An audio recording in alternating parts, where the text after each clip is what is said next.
Welcome back to the Tiger Den podcast.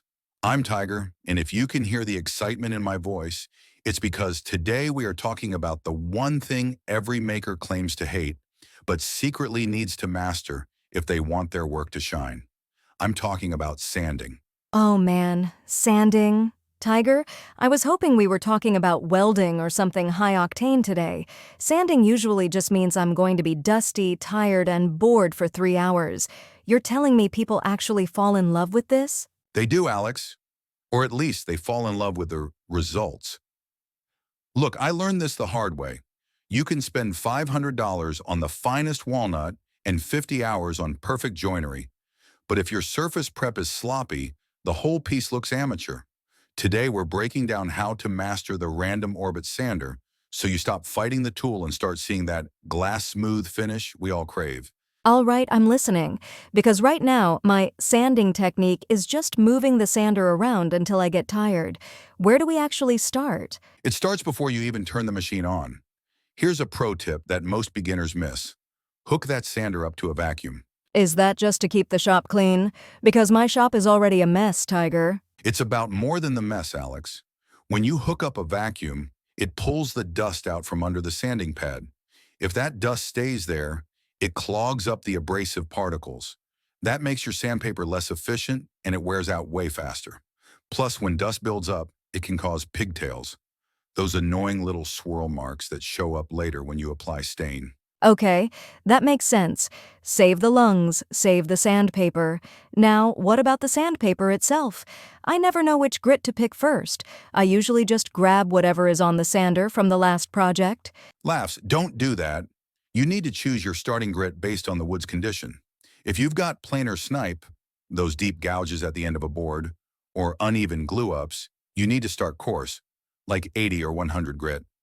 But if you're working with a piece that's already pretty smooth, like some nice cherry or oak, you can start at 120.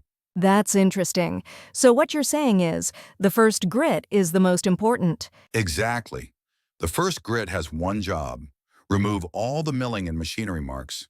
If you don't get those out with the 80 or 120, you'll never get them out with the 2 and 20. Every grit after the first one is just there to refine the scratch pattern of the one before it. Wait, can you explain that more? If I start at 80, I'm making big scratches, right? Spot on. The 100 grit removes the 80 grit scratches. The 120 removes the 100 and so on.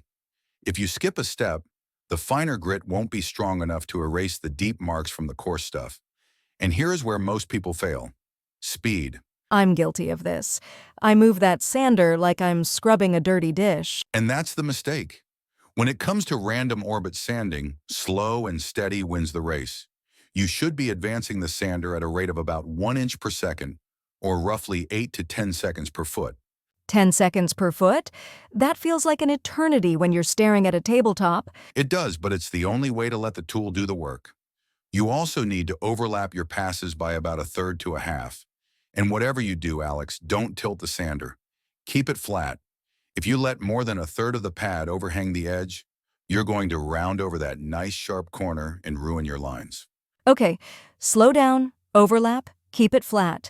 But how do I know when I'm actually done with a specific grit? I usually just sand until I'm bored, but there's got to be a better way to tell. There is. I learned this trick from a furniture maker named Terry Masashi. Take a pencil and draw a light squiggle across the entire surface of the wood. Sand until those pencil marks are gone, then make one more slow pass across the whole area. If the pencil is gone, it means you've leveled that surface to that specific grit.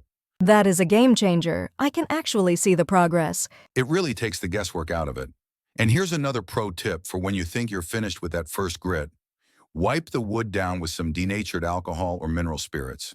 Does that clean the wood? It cleans the dust, but more importantly, it mimics what the wood will look like with a finish on it. If you use a raking light, basically a light held at a low angle across the surface, those mineral spirits will reveal any machine marks or scratches you missed. If it looks good under the spirits, you're safe to move up to the next grit. What about the tricky parts, like thin table legs? I feel like if I put my big power sander on a skinny leg, I'm going to ruin the shape. Good instinct. For narrow pieces, gang them up.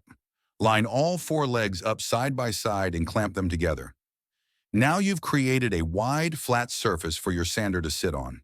If you can't do that, put the power tool away and use a sanding block. Sometimes the old-fashioned way is the safest way. This sounds like a lot of steps, Tiger, but I can see how it leads to a better result.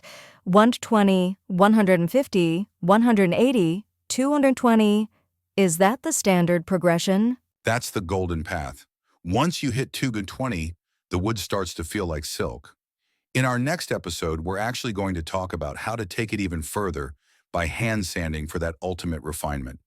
But for now, if you master the Orbit sander, you're already ahead of 90% of the hobbyists out there. I think I'm actually excited to go try that pencil squiggle trick. It turns sanding into a game instead of a chore. That's the spirit.